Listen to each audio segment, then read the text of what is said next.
Clarity is not given to man. It is fought for, under pressure, against chaos, within the self. Power does not corrupt the mind as easily as it exposes its weakness. Before the world collapses, the individual already has, and the real battlefield is never outside. It is always within. Long before modern psychology attempted to map the human mind, and before the language of self-mastery became popular, Marcus Aurelius stood in the center of collapse and saw something others refused to confront. While the world believed that control meant domination over others, he recognized a harsher truth. Control begins where illusion ends. His philosophy is not comfort, it is confrontation. First, he reveals that suffering is not born from events, but from judgment. The mind does not receive reality.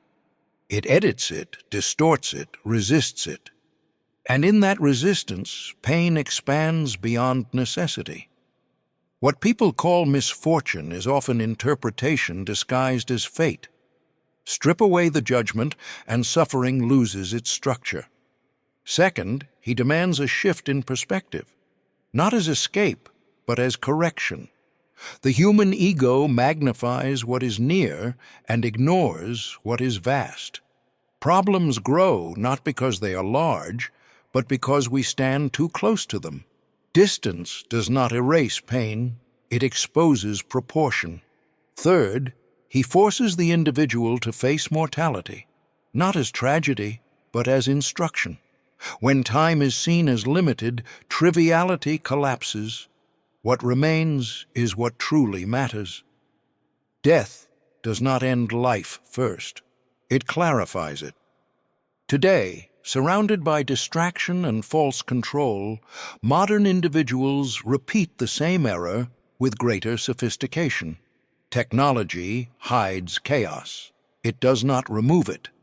And the mind remains as undisciplined as ever. This is where the deeper analysis begins. Chapter 1. The Gate into the Unconscious. Suffering does not begin in reality. It begins in judgment. That is the fracture line most people refuse to see. They blame events, people, fate. They never confront the silent act happening inside them the moment something occurs. The mind does not simply receive the world. It interprets, distorts, amplifies, and then suffers from its own creation. What you call pain is often not the event itself, but the meaning you imposed on it without noticing. Before modern psychology tried to map cognition and bias, before the language of trauma and narrative identity existed, Marcus Aurelius had already stripped the illusion down to its core. In a world ruled by war, plague, betrayal, and the unbearable weight of empire, he did not search for control outside.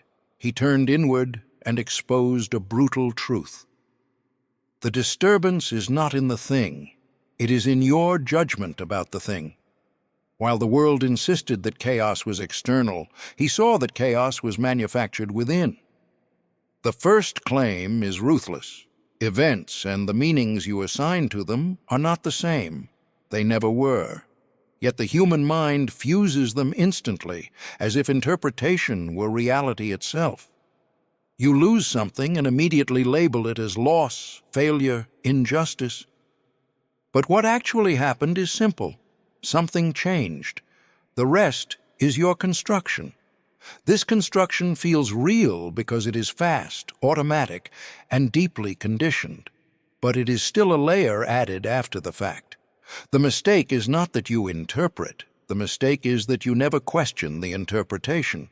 You live inside it as if it were truth. And from that point on, you suffer not from reality, but from your unexamined narrative about reality.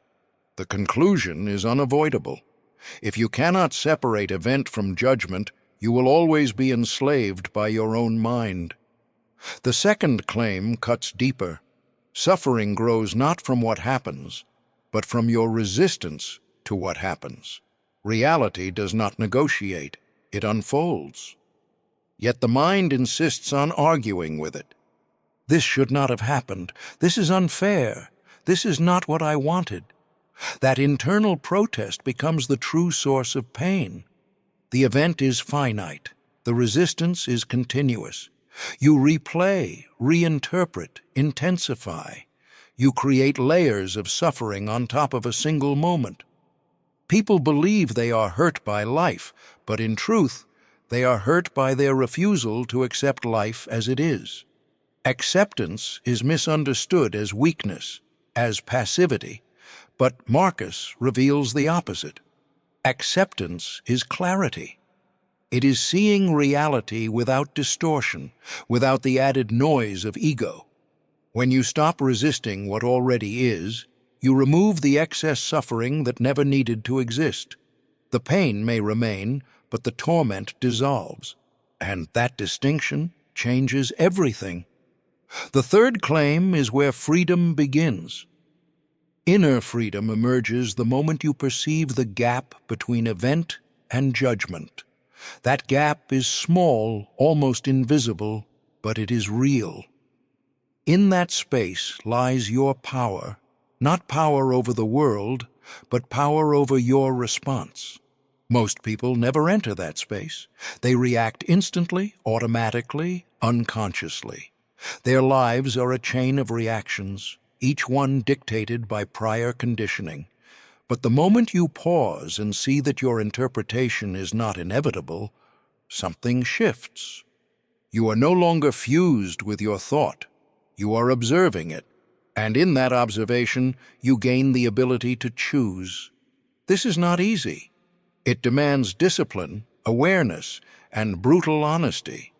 But it is the only path to sovereignty. Without it, you are not living. You are being lived by your own patterns. Now, confront the present. Today, despite technological advancement, despite endless information, despite the illusion of control, this problem has not disappeared. It has intensified.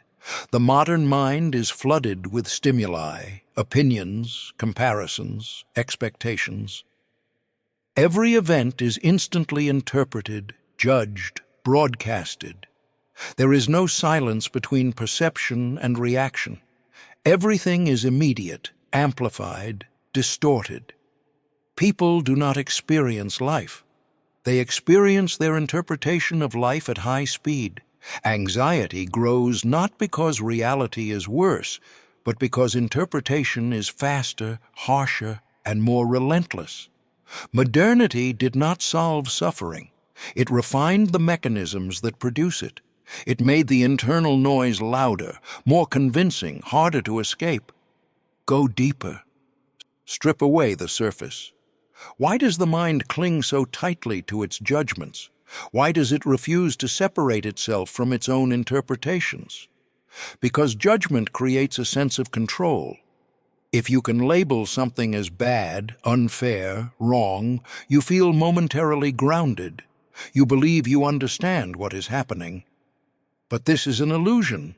The mind prefers a painful certainty over an uncertain openness. It would rather suffer in a known narrative than exist in a space where meaning is not yet defined. This is the existential fear at the core, not the fear of events, but the fear of not knowing what those events mean. So the mind rushes to assign meaning, even if that meaning destroys you. You are not addicted to truth. You are addicted to certainty, and that addiction is the root of your suffering. Consider a figure, not as a story, but as a mirror. A person who loses status, relationship, identity. Instantly, the judgment forms. I am nothing. I have failed. My life is ruined. That person does not collapse because of the loss itself. They collapse because of the meaning they attached to the loss. Another person faces the same event and sees something else, a transition, a challenge, a moment stripped of illusion. The external reality is identical. The internal construction is different, and that difference determines whether the person breaks or transforms. Through this, you see the truth Marcus pointed toward. Events do not carry inherent meaning. Meaning is imposed, and that imposition shapes destiny.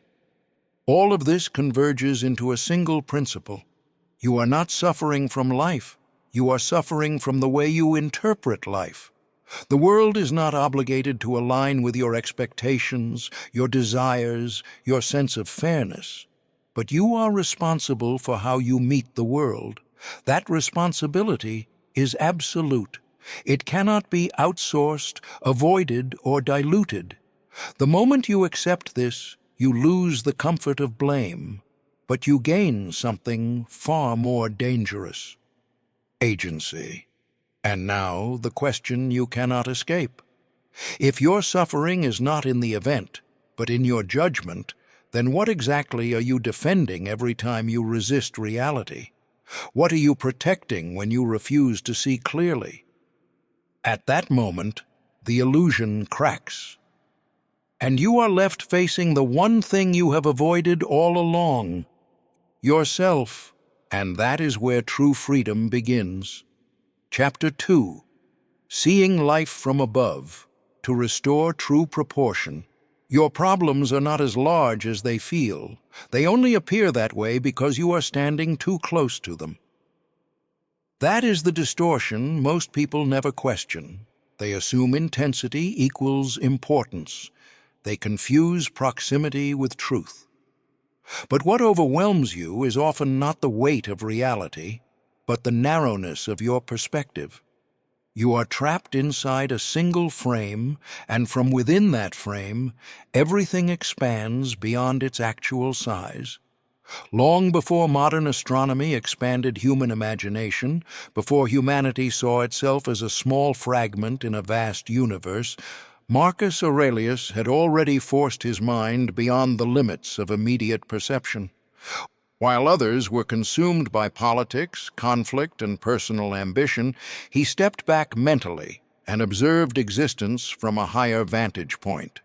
He practiced what would later be called the view from above, not as abstraction, but as discipline, not to escape life, but to see it without distortion. The first claim is direct and unforgiving. Many of your problems feel enormous only because you are too close to them. Distance reveals proportion. When something happens, your mind collapses inward. It zooms in. It isolates the event and magnifies it. You lose context. You forget scale. A single failure becomes a total collapse. A single rejection becomes a permanent identity. But step back, even slightly, and the structure begins to change. That event is one moment among thousands. That failure is one variation in a long sequence. The mind resists this movement because distance weakens emotional intensity. And you are addicted to intensity because it makes your experience feel real. But intensity is not truth. It is amplification. The conclusion is unavoidable. Without distance, you cannot see clearly. And without clarity, you will always exaggerate your suffering. The second claim sharpens the blade. A wider perspective does not eliminate problems. It reduces them to their actual size. This is where people misunderstand the practice. They believe that stepping back will make pain disappear. It does not. Pain remains. Difficulty remains.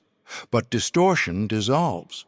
When you observe your life from a broader frame, you begin to see patterns instead of isolated crises. You see cycles instead of catastrophes. You recognize that what feels permanent is often temporary, and what feels unique is often universal. This shift does not comfort you. It confronts you. It strips away the illusion that your struggle is exceptional, that your pain is singular. It places you back into the flow of existence where everything rises and falls without asking for your permission. And in that recognition, something stabilizes. Not because life becomes easier, but because your perception becomes more accurate. The third claim strikes at the core of the ego. When you see yourself within a larger flow, the illusion of centrality collapses. The ego demands to be the center of every narrative.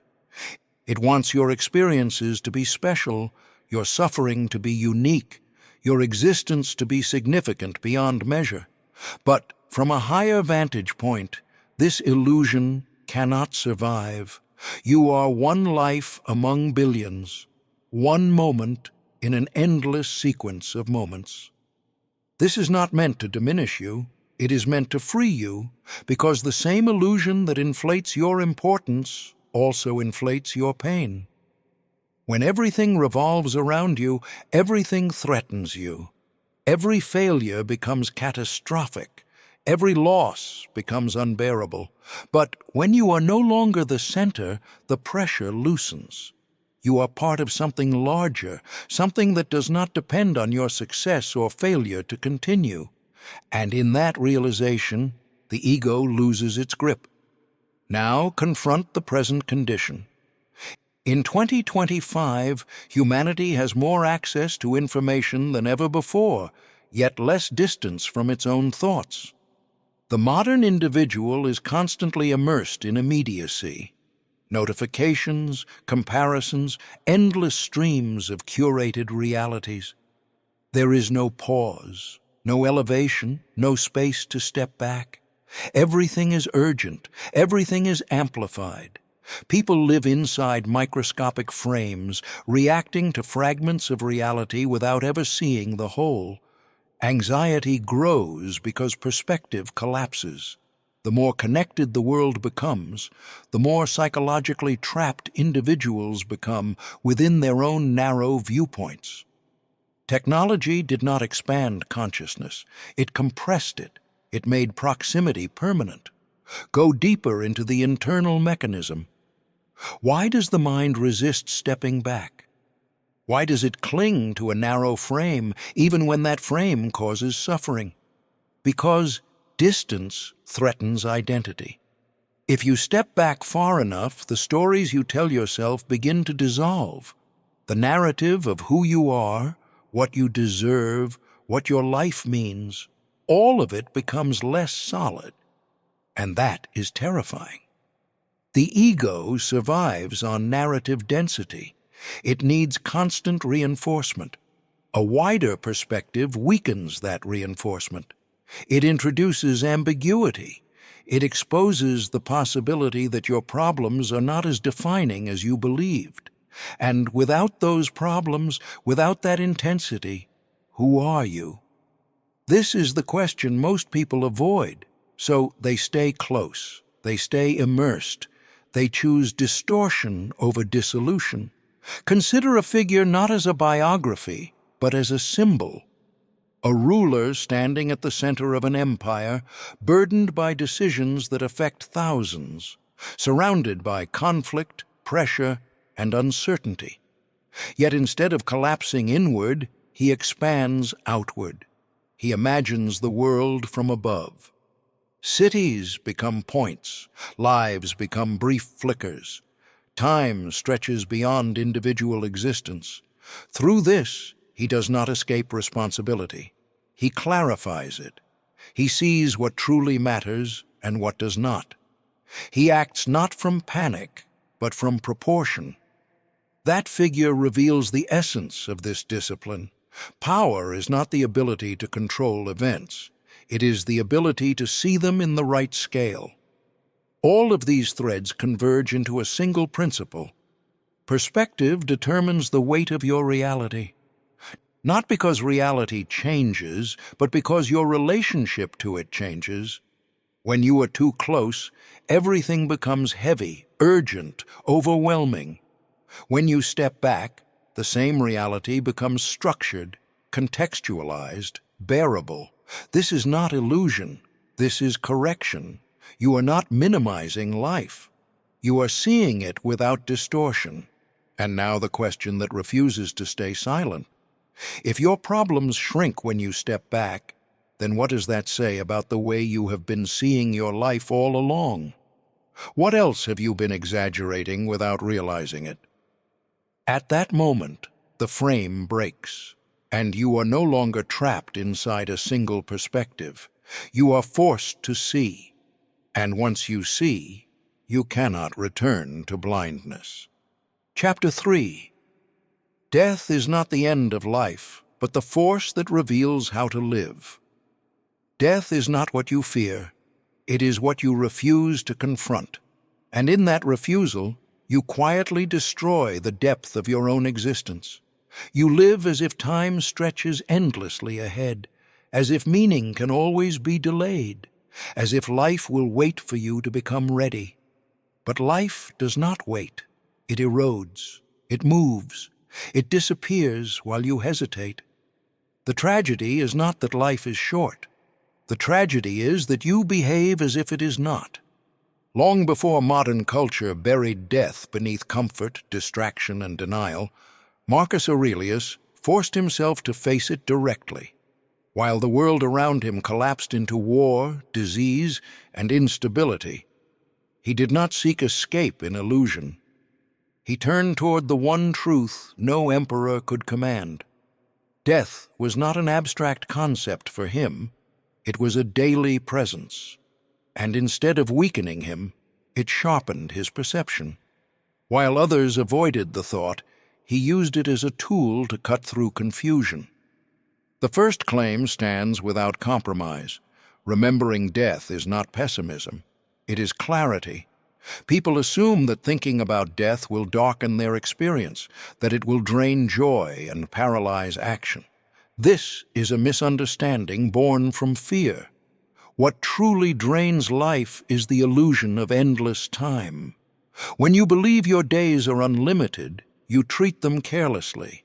You delay what matters. You tolerate what should be rejected. You drift through hours without intention. But the moment you understand that your time is finite, something changes at the core. Triviality becomes unbearable. Distraction loses its appeal. You begin to see clearly what deserves your attention and what does not. Death does not steal meaning. It forces meaning into existence. Without it, life becomes vague and directionless. With it, life becomes precise. The second claim cuts into the structure of human avoidance. What truly matters only becomes visible when time is no longer assumed to be infinite. As long as you believe there will always be more time, you never fully commit. You hesitate at the edge of important decisions.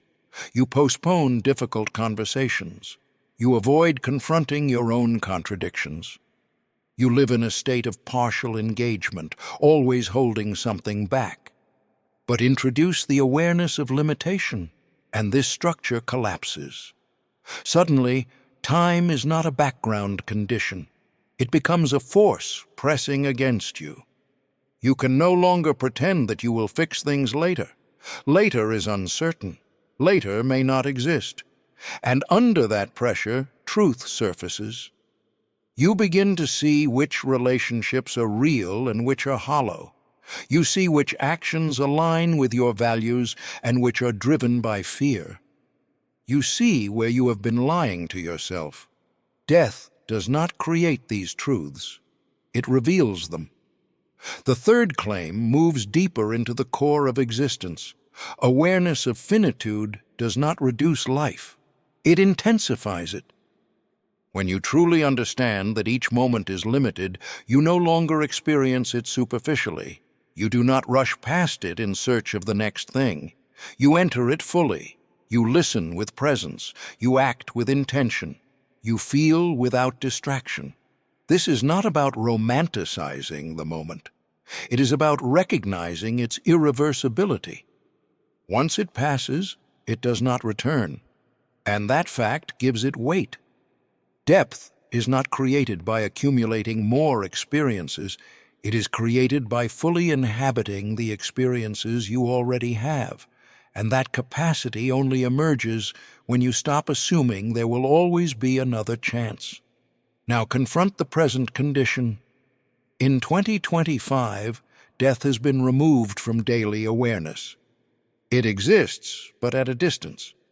It is hidden behind systems, sanitized by institutions, filtered through screens.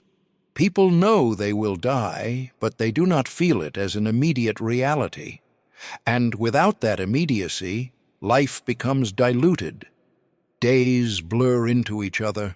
Time is spent rather than lived. The awareness that once gave structure to existence is replaced by endless distraction. You are surrounded by reminders of life, but disconnected from the fact that it ends. This creates a strange contradiction. You have more ways to fill your time than ever before, yet less understanding of its value. Modern life has not defeated death. It has simply concealed its presence, and in doing so, it has weakened your relationship with time itself. Go further into the psychological core. Why do you resist thinking about death? Why does the mind avoid it with such intensity? Because death destroys the illusion of control. It exposes the limits of everything you rely on to define yourself. Status can vanish. Identity can collapse. Achievements can be erased. Nothing you build guarantees permanence. And this is intolerable to the ego. The ego demands continuity. It wants to believe that what it constructs will endure. Death denies this completely. It introduces an absolute boundary that cannot be negotiated. And within that boundary, the ego begins to dissolve. This is not just fear of ending, it is fear of insignificance. If everything ends, then what validates your existence? What justifies your effort? What anchors your identity? These are not comfortable questions, and most people avoid them not because they are unimportant, but because they are too important. Consider a figure not as a story, but as a reflection of possibility, a person who knows with certainty that their time is limited, not in theory, but in direct awareness. This person does not waste energy on trivial concerns. They do not engage in meaningless conflict. They do not postpone what matters. Every action becomes deliberate. Every decision carries weight. There is no illusion of endless opportunity. There is only what can be done now. This person is not necessarily calm. They are not free from fear, but they are clear. And that clarity transforms the way they live. Through them, you see the effect of confronting mortality. It does not make life easier. It makes it real. All of this leads to a single unavoidable truth. Death is not separate from life. It is the boundary that defines it. Without that boundary, life loses structure. It becomes an endless series of delays, distractions, and half-lived moments. With that boundary, every moment becomes finite, and therefore meaningful. You do not need more time to live deeply. You need to stop pretending that you have unlimited time. And now, the question that cannot be ignored. If you truly understood that your time is limited, not as an abstract idea but as an immediate reality, what would you stop tolerating? What would you finally confront? What would you no longer delay? At that point, the illusion collapses completely. There is no endless future waiting for you. There is only the time you are given, and the fact that it is already running out. Chapter 4. Peace begins where control ends. You are exhausted, not because life is hard, but because you are trying to control what was never yours. That is the hidden violence you commit against yourself every day. You reach beyond your limits, trying to bend people, outcomes, time, and fate to your will. And when they refuse, you suffer. Not because reality betrayed you, but because you demanded something it never promised. Long before modern psychology spoke of boundaries and emotional regulation, Marcus Aurelius had already drawn a brutal line through human confusion. In a world of chaos, betrayal, and uncontrollable events, he did not seek power over everything. He narrowed his focus with surgical precision. Some things are within your control. Most things are not. And your entire life depends on whether you can tell the difference. The first claim is absolute. Not everything in your life is yours to control. This sounds obvious, but you do not live as if it were true. You act as if your effort guarantees outcomes. You believe your intentions should shape other people. You expect the world to respond to your desires. But reality does not operate under your expectations. It moves according to forces far beyond your reach. Your control is limited to your thoughts, your choices, your actions. Everything else exists outside your authority. The mistake is not that you want control. The mistake is that you extend that desire into domains where it has no power. And when those domains resist you, you interpret it as failure, injustice, or loss. The conclusion is unavoidable.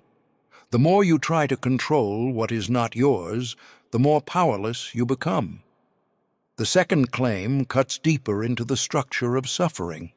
The greatest fatigue in your life comes from trying to manage what you cannot influence. You replay conversations in your head, trying to rewrite them. You anticipate outcomes, trying to secure them. You worry about how others perceive you, trying to shape their judgment. But none of these are truly yours to command. They exist outside your direct control, and yet you invest enormous energy into them. This creates a constant tension, a friction between what you want and what reality allows. That friction is what you call stress. Not the situation itself, but your insistence that it should be different. You are not tired because life demands too much. You are tired because you are fighting battles that cannot be won, and you refuse to stop. The third claim defines maturity. Real strength is the ability to withdraw your energy from what you cannot control and concentrate it on what you can. This is not passivity, it is discipline. It requires you to let go of illusions that feel comforting. It requires you to accept that outcomes are uncertain, that people are unpredictable, that the world does not revolve around your will. But in exchange, it gives you something far more powerful: focus. When you stop scattering your energy across uncontrollable variables, you reclaim it. You invest it into your character, your actions, your responses. You become precise. You act where action is possible. You accept where acceptance is necessary, and through that, you become stable in a way that external conditions cannot easily shake. Now confront the present condition.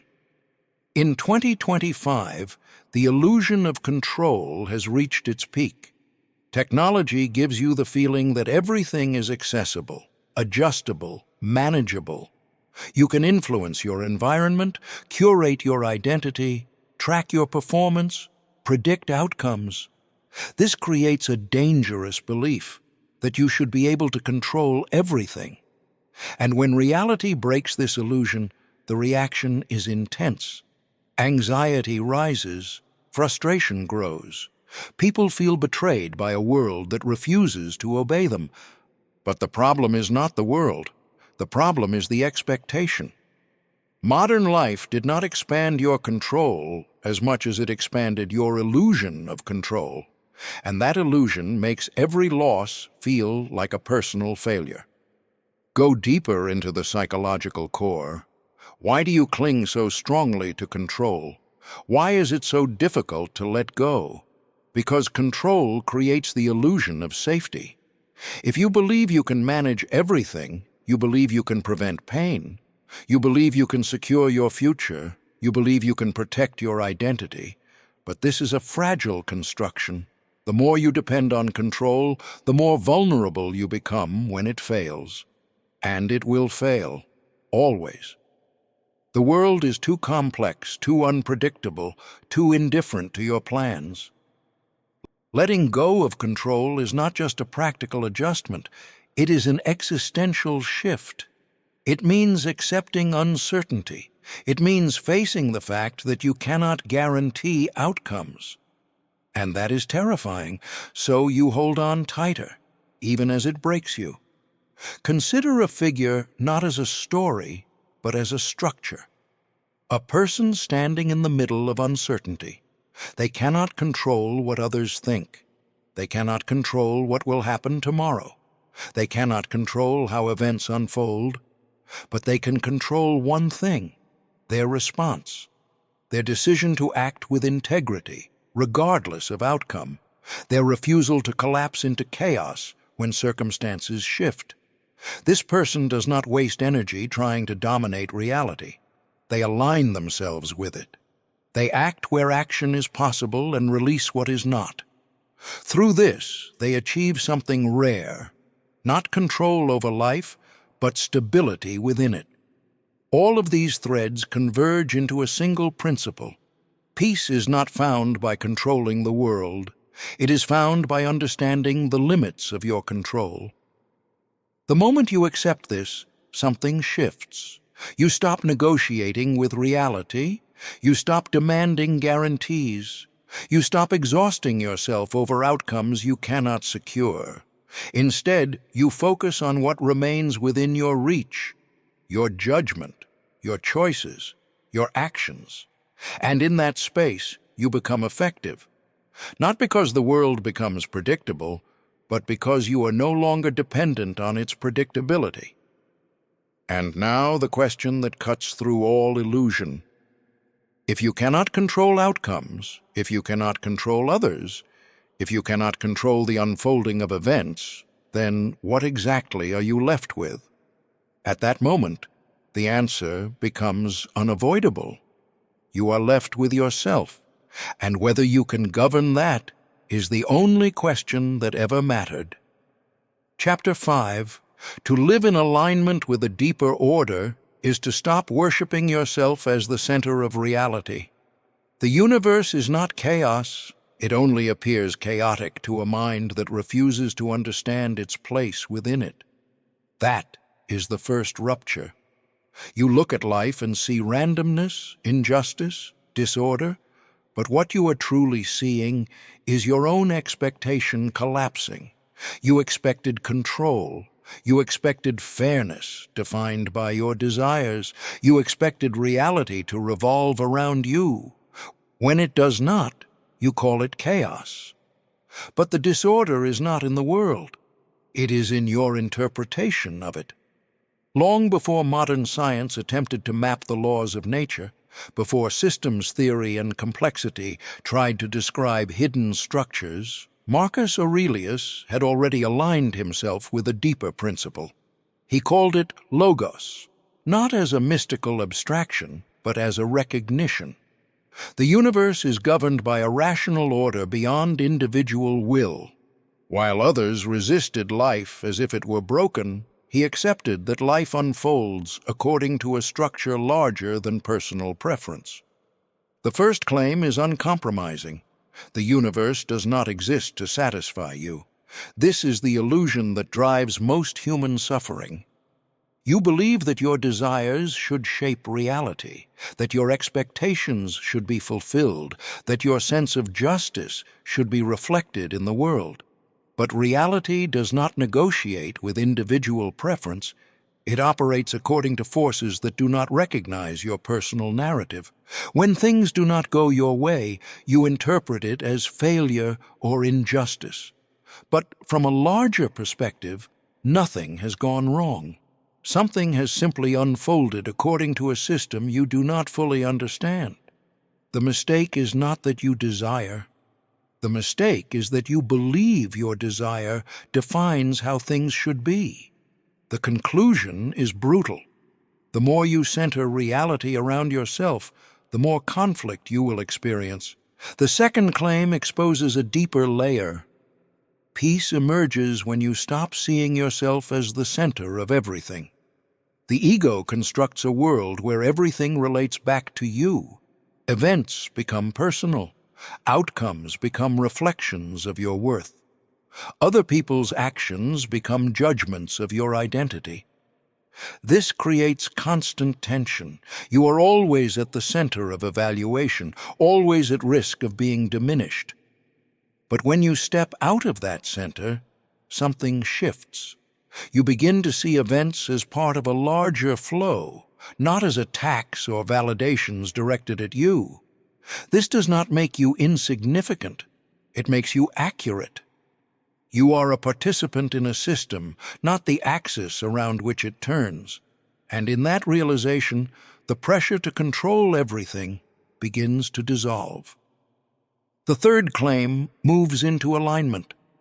To live well is not only to be true to yourself, but to be in harmony with the structure of existence itself.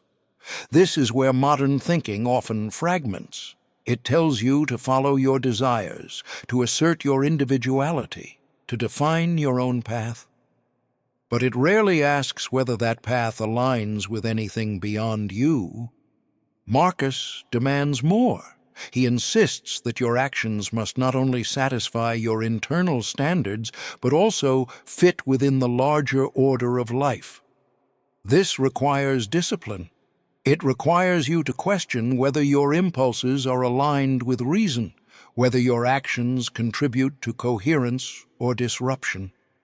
Living well is not about expressing yourself without limit.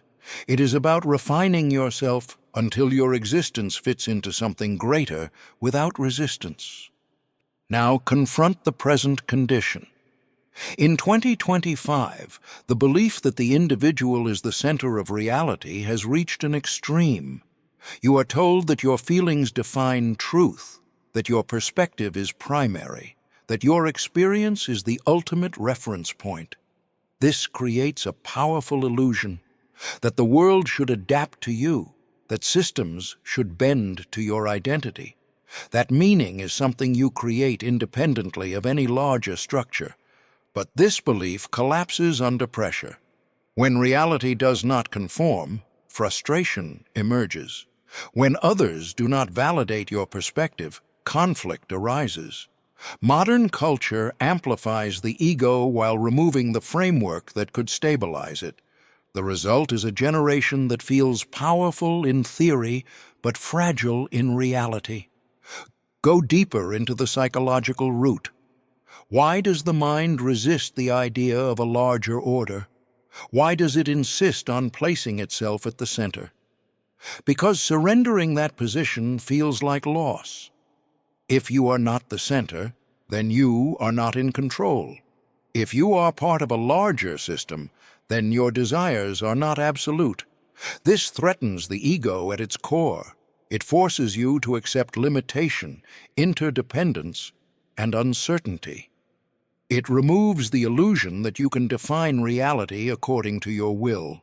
But this resistance comes at a cost. The more you insist on being the center, the more conflict you create with a world that does not operate that way. The more you fight the structure of existence, the more friction you experience, and that friction is what you call suffering. Consider a figure not as a story, but as a representation. A person who understands that they are part of a larger system. They do not interpret every event as personal. They do not expect life to conform to their desires. They observe, they adjust, they act in accordance with what is reasonable rather than what is immediately satisfying. This does not make them passive, it makes them effective. They move with the structure of reality instead of against it, and through this, they achieve something that force alone cannot produce: stability. Their actions are not driven by impulse, but by alignment. And that alignment creates a form of strength that does not depend on external conditions. All of this converges into a single principle. Meaning is not something you impose on the universe. It is something you discover by aligning with it. The more you resist this, the more fragmented your experience becomes. The more you accept it, the more coherent your life becomes. This is not about losing yourself. It is about refining yourself until you no longer exist in conflict with reality. And now the question that cannot be avoided: If the universe does not revolve around you, if your desires do not define its structure, then what does it mean to live well within it? At that moment, the illusion of centrality collapses, and you are left with a harder, sharper truth. You are not the center of existence. You are part of it, and whether you align with it or resist it will determine the quality of your life. Chapter 6. The structure of a stable life is not built on feeling, but on virtue. A strong life is not built on what you feel. It is built on what you repeatedly choose despite what you feel. That is the fracture most people never confront. They trust emotion as guidance, impulse as truth, desire as direction. But emotion fluctuates, impulse deceives, desire contradicts itself. If you build your life on these, instability is inevitable. What you need is not more intensity. What you need is structure. Long before modern culture elevated self-expression above discipline, before the language of authenticity replaced the language of character, Marcus Aurelius anchored himself in something older and far less negotiable. The four virtues: wisdom, justice, courage, temperance, not as ideals to admire, but as constraints to live within. While others shaped their lives around preference, he shaped his life around principles that did not change with mood or circumstance. The first claim is direct. Wisdom is the ability to see reality without distortion. Most people do not suffer because reality is unbearable.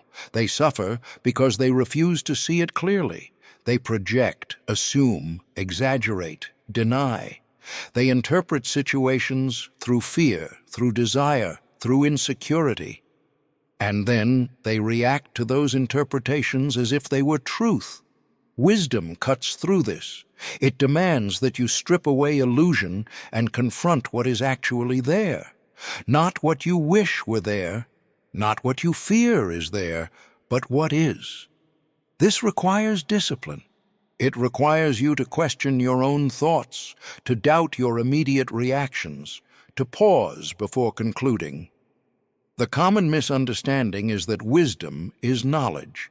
It is not. Knowledge accumulates. Wisdom filters. It removes what is false, what is unnecessary, what is distorted. And in that removal, clarity emerges. Without wisdom, every other virtue collapses because you are acting on a false foundation. The second claim sharpens the moral axis. Justice is not about fairness as you feel it. It is about acting rightly toward others regardless of how you feel. This is where most people fail. They treat others according to mood, preference, advantage. They justify selfishness through circumstance. They rationalize harm through emotion, but justice demands consistency. It requires you to recognize that you are not isolated. You exist within a network of relationships, responsibilities, and consequences. Your actions affect others, whether you acknowledge it or not. To act justly is to act with awareness of that impact. It is to restrain your impulses when they would harm, to act when action is required, to give what is due even when it is inconvenient. The common illusion is that justice is external, enforced by systems or laws. Marcus reveals the opposite. Justice begins internally. It is a decision repeated in every interaction. Without it, your life becomes fragmented, driven by self-interest without coherence. The third claim moves into resistance. Courage is not the absence of fear. It is the refusal to let fear dictate your actions. Fear is constant. It shifts form, but never disappears. Fear of loss, fear of judgment, fear of failure, fear of uncertainty. If you wait for fear to vanish before acting, you will never act. Courage demands that you move anyway, not recklessly, not blindly, but deliberately. It is the capacity to hold your ground when circumstances pressure you to collapse. It is the ability to speak when silence would be easier, to act when avoidance would be more comfortable, to endure when escape is possible. The misunderstanding is that courage is dramatic, visible, heroic. In reality, it is often quiet. It is the decision to remain aligned with what you know is right, even when no one sees it. Without courage, wisdom becomes passive and justice becomes conditional. The fourth claim completes the structure. Temperance is the discipline that prevents everything else from collapsing. It is the control of excess, not the denial of all desire, but the refusal to be ruled by it. The human mind constantly seeks more. More pleasure, more recognition, more control, more validation. This drive, if unchecked, destabilizes everything. You lose proportion, you lose restraint, you lose clarity. Temperance imposes limits. It forces you to regulate your impulses, to step back from extremes, to maintain balance, even when desire pulls you beyond it. The common misunderstanding is that restraint limits freedom. But the opposite is true. Without restraint, you become enslaved to whatever impulse is strongest in the moment. Temperance is what keeps your life from being hijacked by your own excess. Now confront the present condition. In 2025, virtue has been replaced by preference. People are encouraged to feel rather than to evaluate, to express rather than to refine, to follow desire rather than to discipline it. This creates a fragile structure. When life aligns with preference, everything feels stable. But the moment it does not, everything collapses. Without internal principles, there is nothing to hold you steady. You react instead of respond. You fluctuate instead of remain grounded. Modern culture offers freedom without structure, and that combination produces instability. You are free to choose, but you are not taught how to choose well. Go deeper into the psychological core. Why does the mind resist virtue? Why does it avoid discipline even when discipline would reduce suffering? Because virtue requires constraint. It limits immediate satisfaction. It demands effort without guaranteed reward. It forces you to confront parts of yourself that are easier to ignore. Wisdom requires you to admit you are wrong.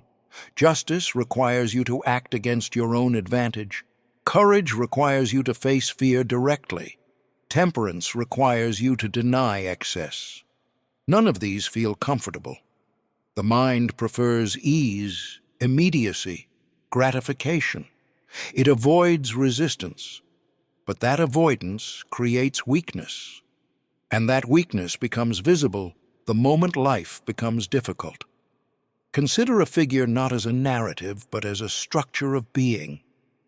A person who sees clearly, acts fairly, stands firm, and restrains themselves.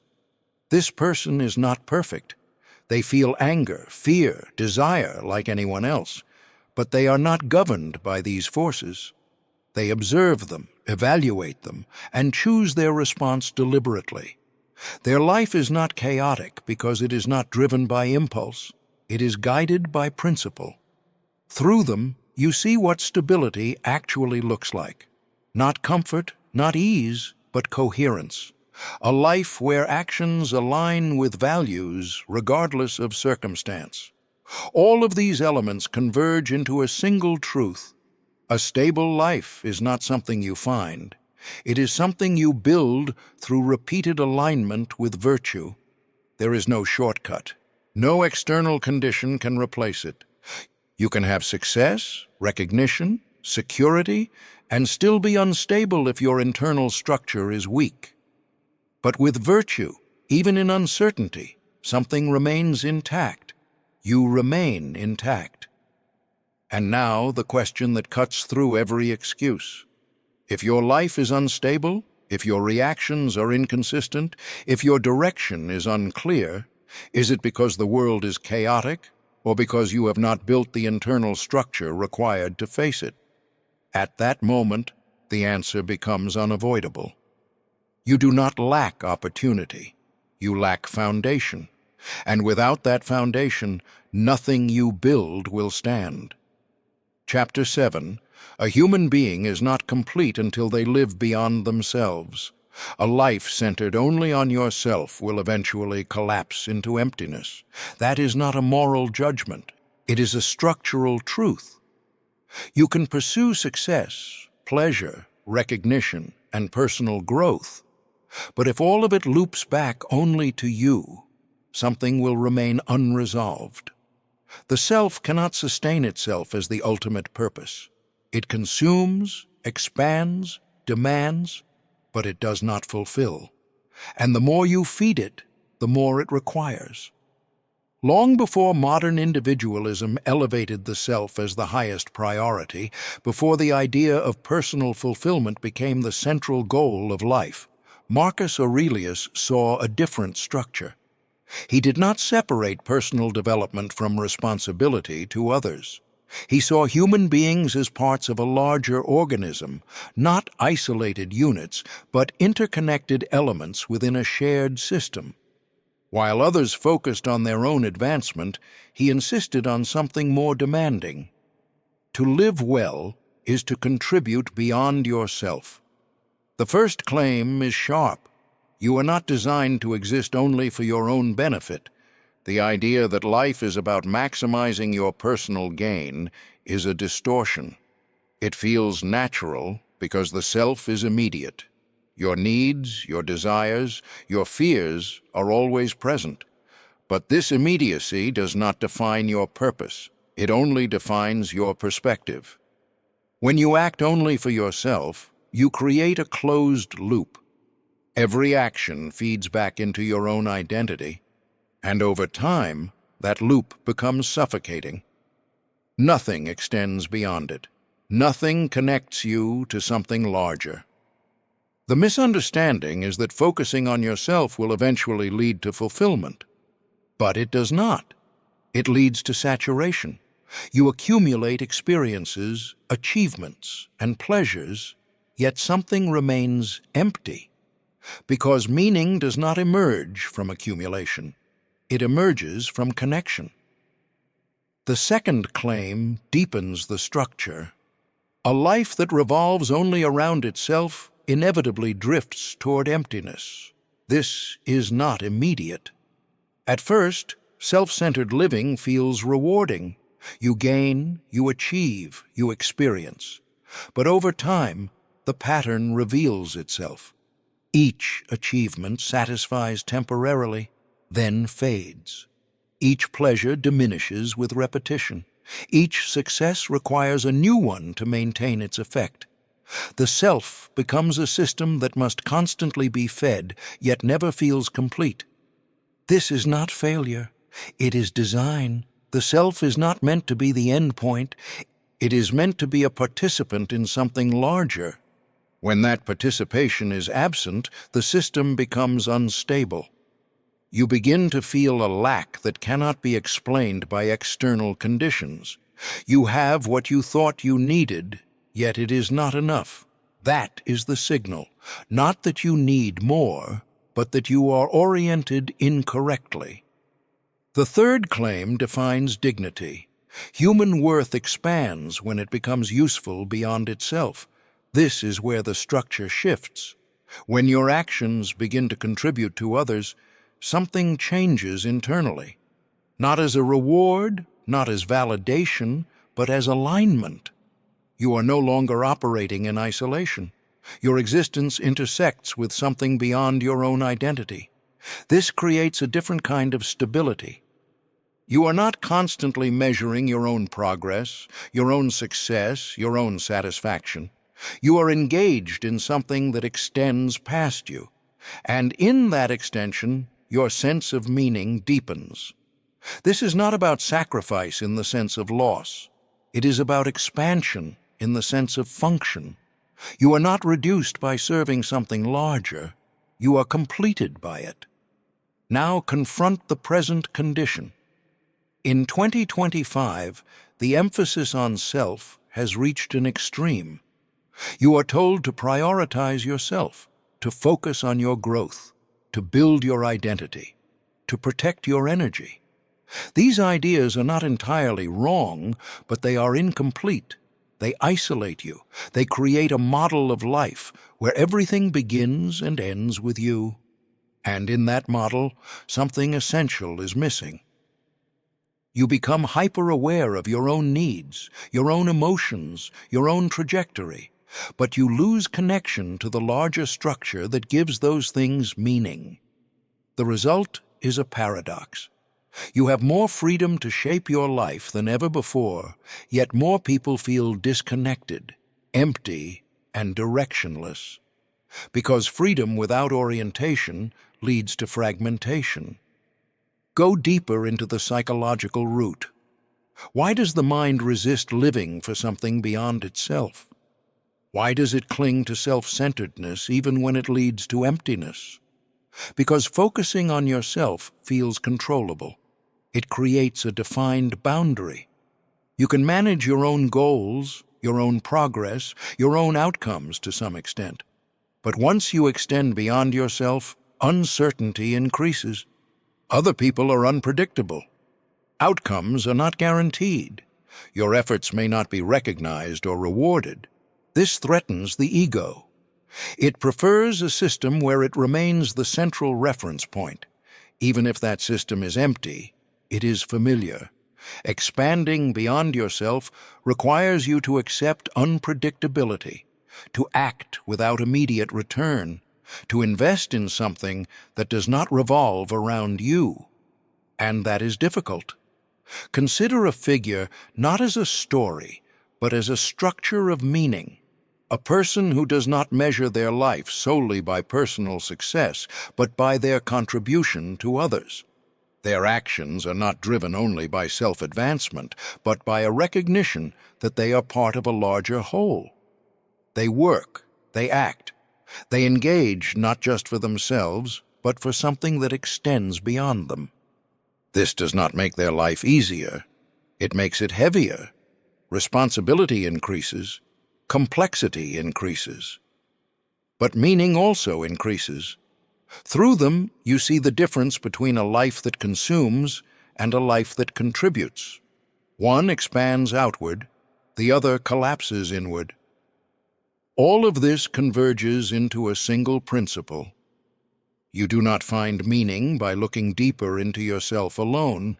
You find it by connecting yourself to something beyond yourself. The self is a starting point, not a destination. When you treat it as the destination, you create a closed system that cannot sustain meaning. When you move beyond it, you enter a network of relationships, responsibilities, and contributions that give your existence weight. And now the question that cannot be avoided. If your life is centered entirely on you, if your goals, your actions, your concerns all return to your own identity, then what exactly is the point of all of it? At that moment, the illusion begins to crack. You realize that a life lived only for yourself is not freedom. It is confinement. And breaking out of that confinement is the only way your life becomes more than just your own reflection. Chapter 8. The only fortress that cannot be taken is the one built within everything you rely on can be taken from you. And that is the truth you spend your life trying not to face. Status can collapse. The body can weaken. Relationships can dissolve. Circumstances can shift without warning. Yet you build your sense of stability on these fragile structures as if they were permanent. You invest your identity into things that are, by nature, unstable. And when they change, you call it loss. But the loss began long before the event. It began the moment you depended on what could not endure.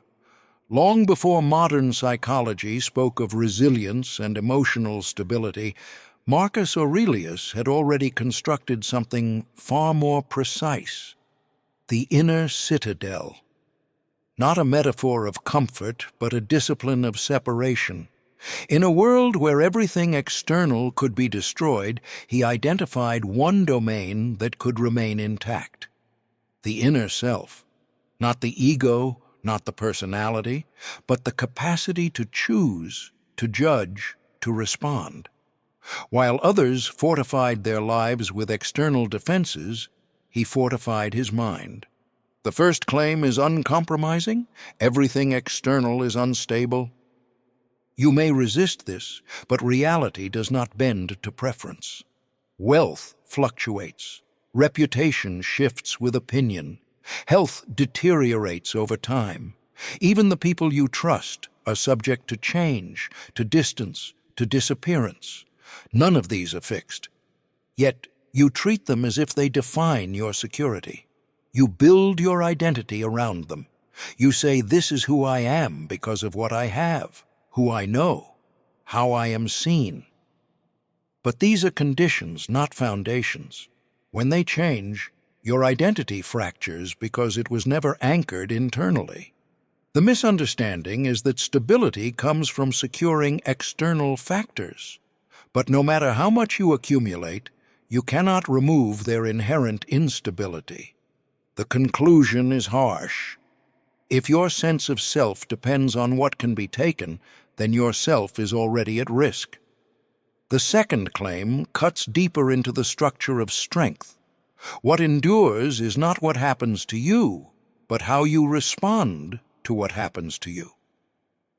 This is the only domain that remains consistently yours. You cannot control events, but you can control your interpretation of them. You cannot prevent loss, but you can determine how you meet it. Most people invert this relationship. They focus on controlling the external and neglect the internal. They try to secure outcomes while leaving their responses untrained. And when those outcomes fail, they collapse. But if your response is stable, external instability loses its destructive power. This does not mean you do not feel pain. It means pain does not define you. The difference is critical. Without internal structure, every external change becomes a threat. With it, change becomes something you can absorb without disintegration. The third claim defines resilience in its true form. A person with an inner citadel is not someone who avoids suffering. It is someone who does not dissolve under it. This is where most people misunderstand strength. They equate it with the absence of difficulty, the ability to remain untouched. But life does not allow that. Difficulty is constant. Loss is inevitable. The question is not whether you will be affected, but whether you will be destroyed. The inner citadel is what prevents that destruction. It is the capacity to experience pain without losing coherence, to face uncertainty without losing direction, to endure pressure without abandoning your principles. This is not natural. It is built. It requires discipline, reflection, and constant reinforcement. But once established, it becomes the one place that cannot be invaded by circumstance. Now, confront the present condition. In 2025, identity is increasingly externalized. People define themselves through visibility, validation, and comparison.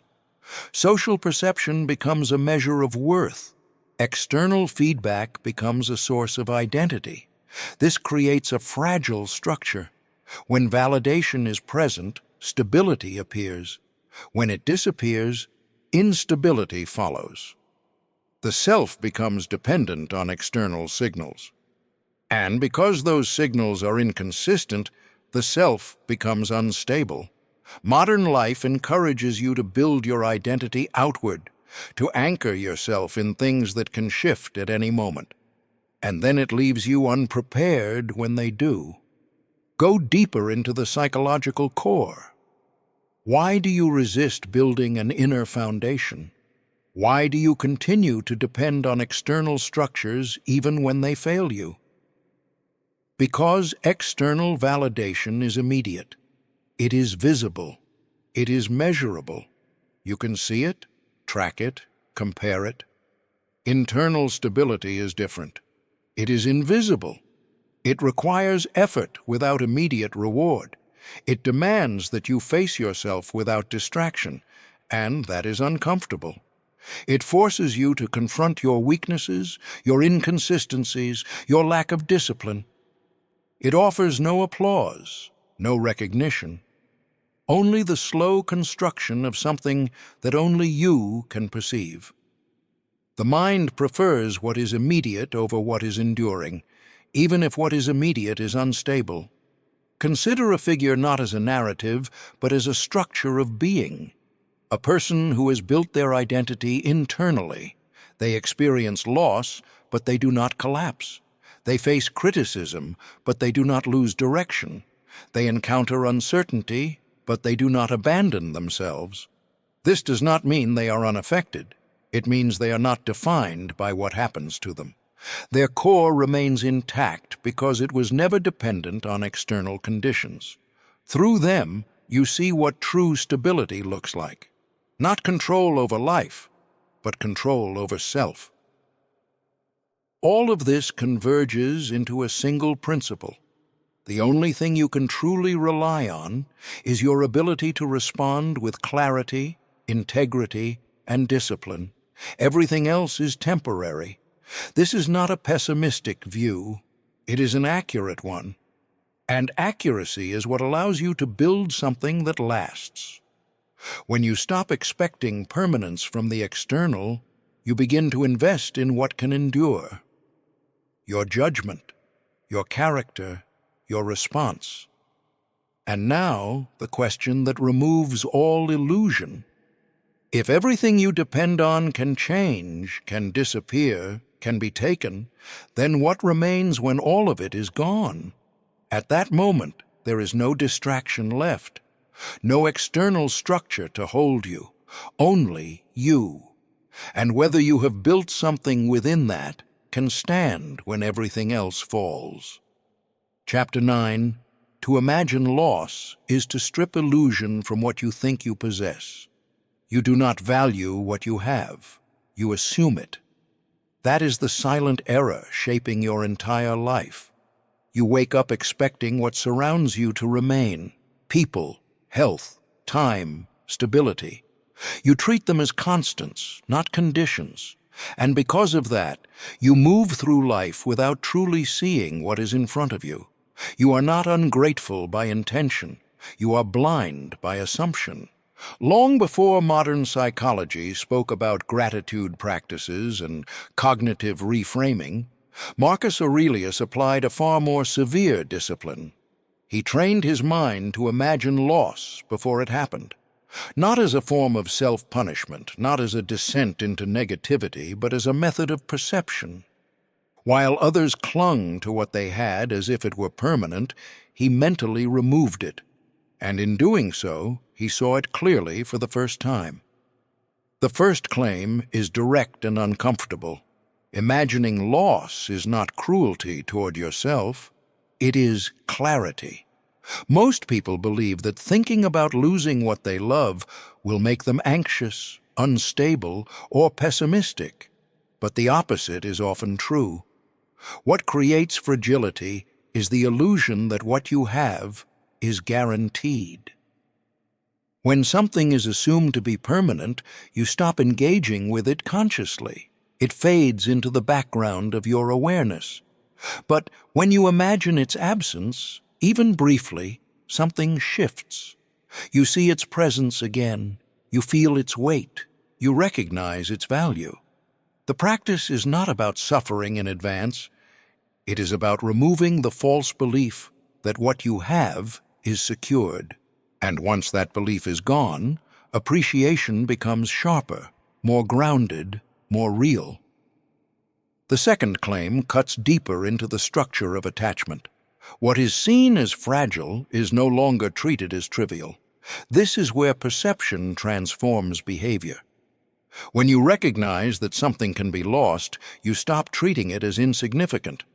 Conversations are no longer automatic. Time is no longer disposable. Relationships are no longer taken for granted. The awareness of fragility introduces precision into your actions. You become more present, not because you force yourself to, but because you understand that what is here now will not always be here. The misunderstanding is that stability creates peace, but often perceived stability creates neglect. It is fragility, properly understood, that creates attention, and attention is what allows you to actually experience your life instead of drifting through it. The third claim defines preparedness. To mentally face loss before it arrives is to reduce the shock when it does. Loss is inevitable. This is not a philosophical abstraction, it is a structural fact of existence. Everything you have is temporary. Everything you know will change. The question is not whether you will experience loss, but how you will meet it. Most people are unprepared. They build their lives on permanence, and when that permanence collapses, they collapse with it. But if you have already confronted the possibility, if you have already allowed your mind to experience the absence, then when reality aligns with that possibility, you are not entirely destabilized. The pain remains, but the panic is reduced. The chaos is contained. You are not facing something unimaginable. You are facing something you have already acknowledged as part of life. Now confront the present condition. In 2025, the illusion of permanence is stronger than ever. Systems are designed to create comfort, predictability, continuity. You are surrounded by structures that make life feel stable. Technology preserves memories, maintains connections, extends access. This creates a subtle belief that what you have will remain accessible, that what exists now will continue. But this is an illusion reinforced by convenience. Reality has not changed. Loss still exists. Change still occurs. But you are less mentally prepared for it because you are less exposed to its presence. Modern life does not eliminate fragility. It conceals it. And what is concealed becomes more dangerous because you are not ready for it when it appears. Go deeper into the psychological resistance. Why do you avoid imagining loss? Why does the mind reject this practice so strongly? Because it threatens emotional security. It introduces uncertainty into what you want to believe is stable. It forces you to confront the fact that what you rely on is not guaranteed. This creates discomfort. It destabilizes the illusion of control. The mind prefers to maintain a narrative of continuity, even if that narrative is false. It avoids anything that disrupts that narrative. But this avoidance comes at a cost. The more you refuse to acknowledge fragility, the more fragile you become. Because when loss arrives, it does not just remove what you had. It destroys the illusion you built around it. And that double impact is what creates overwhelming suffering. Consider a figure not as a story, but as a structure of awareness. A person who regularly reflects on the possibility that what they have could disappear. Not obsessively, not destructively, but clearly. They look at the people in their life and recognize that they are not permanent. They look at their own body and understand that it will change.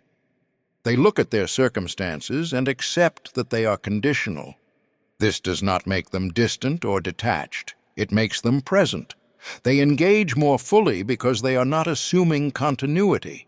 They appreciate more deeply because they are aware of impermanence. And when loss occurs, as it inevitably does, they are affected but not destroyed. Through them, you see the difference between denial and preparation.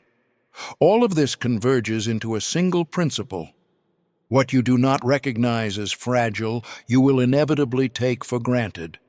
And what you take for granted, you will lose without ever having truly experienced. Imagining loss is not about suffering before it happens. It is about ensuring that when something exists in your life, you are actually aware of it, that you are not moving past it unconsciously, assuming it will always be there. And now the question that removes all comfort. If everything you have can disappear, if every person, every condition, every moment is temporary, then how are you choosing to experience it while it is still here? At that moment, the illusion of permanence dissolves, and what remains is not fear, it is clarity, and the realization that what you have is not yours to keep, only yours to experience before it is gone. Chapter 10. Philosophy is not real until it becomes a daily discipline. Understanding truth is not enough. If it does not enter your actions, it does not exist in your life. That is the final illusion. You believe that insight equals transformation. You believe that once you see clearly, you will naturally live differently. But clarity without repetition dissolves. Insight without discipline fades. And what you do not practice, you lose. Long before modern self-development reduced growth to motivation and inspiration, Marcus Aurelius treated philosophy as a daily exercise, not as theory, not as reflection alone, but as training. Every morning he prepared his mind. Every evening he examined it. While others waited for change to happen through circumstance, he built it through repetition. He understood something most people avoid. A stable mind is not given, it is constructed. The first claim is uncompromising. Wisdom that is not practiced disappears. You can read, reflect, understand, and still remain unchanged. Because understanding does not rewire behavior, repetition does. The mind is shaped by what it does consistently, not by what it occasionally realizes.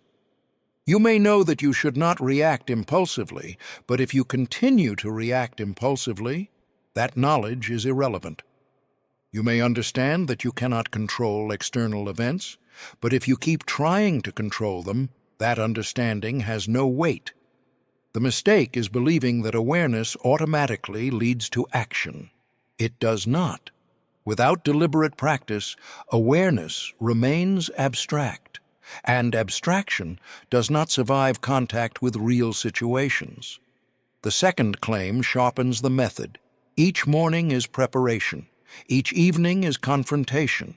This is the structure Marcus imposed on himself.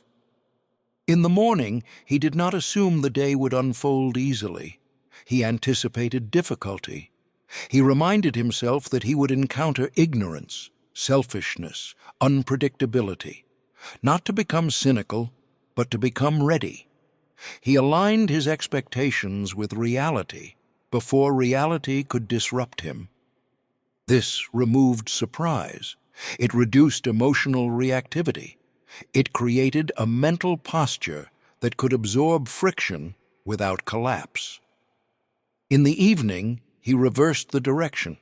He examined his actions. Where did he fail? Where did he react without thinking? Where did he act against his own principles? Not to judge himself, but to correct himself. This is where most people avoid looking. They prefer distraction over reflection. But without reflection, error repeats, and repeated error becomes character. The third claim defines durability. A stable life is not created by occasional effort. It is built through consistent practice. Motivation fluctuates. Emotion shifts. Circumstances change. If your behavior depends on how you feel, it will never stabilize. Discipline removes that dependency. It creates continuity. You act not because you feel like it, but because it is aligned with what you have chosen as right. This repetition forms patterns. Those patterns form habits, and those habits form character. The misunderstanding is that discipline restricts freedom, but without discipline, you are at the mercy of whatever impulse is strongest in the moment. That is not freedom, that is instability. Discipline is what allows you to act consistently regardless of internal fluctuation. Now, confront the present condition. In 2025, growth is often reduced to consumption. People seek new ideas, new methods, new perspectives. They collect insight without integrating it. They move from one concept to another, believing that accumulation equals progress.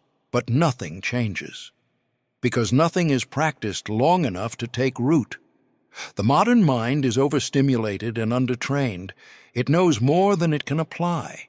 It understands more than it can embody, and as a result, it remains fragmented.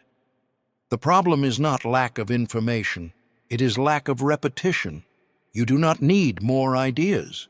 You need to apply the ones you already have. Go deeper into the psychological resistance. Why do you avoid daily discipline?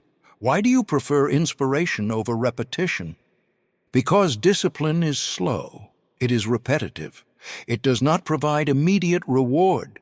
It forces you to confront your inconsistency every day. It exposes the gap between what you know and what you do. That gap is uncomfortable.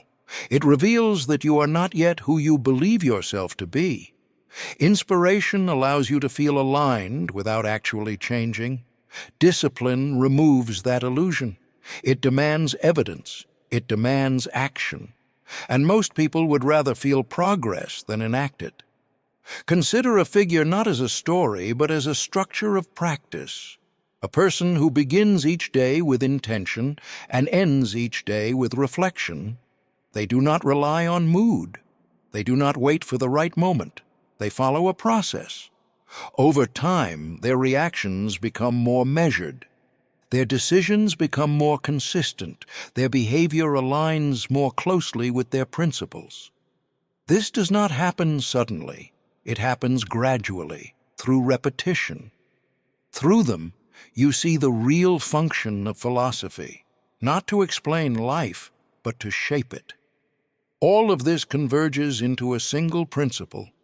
Philosophy only exists when it is lived, not when it is understood, not when it is discussed, but when it is practiced. Every day you either reinforce your principles or weaken them. There is no neutral state. You are either building your character or eroding it through neglect. And now the question that removes all illusion.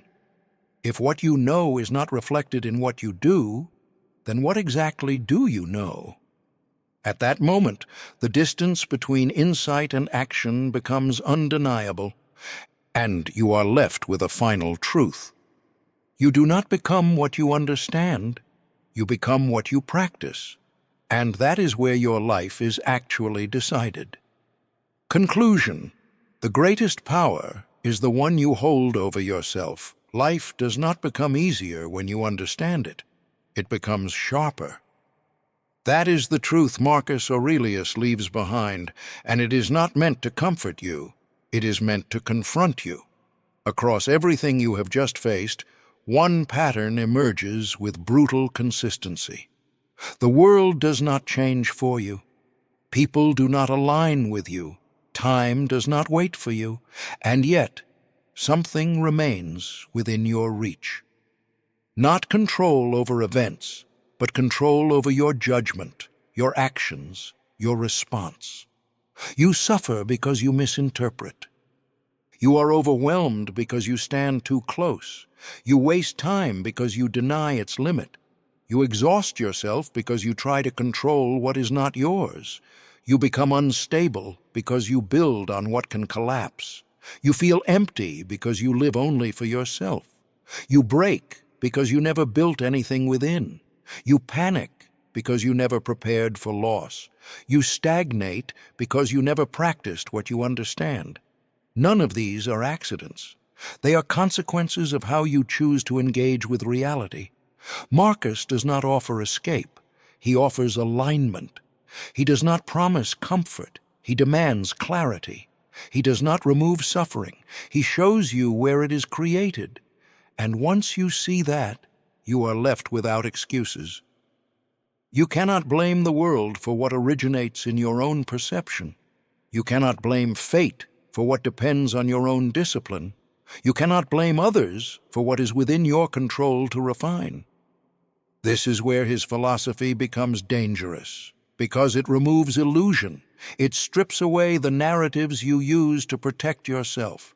It forces you to stand in front of a simple, inescapable structure. You cannot control what happens, but you can control who you are when it happens. And that difference defines everything. In a world like 2025, where distraction is constant, where identity is externalized, where control is simulated but not real, this truth becomes even more severe. You are surrounded by tools that promise influence but leave you dependent. You are given freedom without direction, information without discipline, connection without depth. And in that environment, it becomes easier than ever to lose yourself without noticing. Marcus does not solve this for you. He exposes it, and then he leaves the responsibility where it belongs, with you. So the final question is not whether life will be difficult. It will. The question is whether you will meet that difficulty with confusion or with clarity, with reaction or with discipline, with illusion or with truth, because in the end, there is only one domain that determines the quality of your existence, not the world outside you, but the one place you can never escape, yourself. And that is where everything is decided.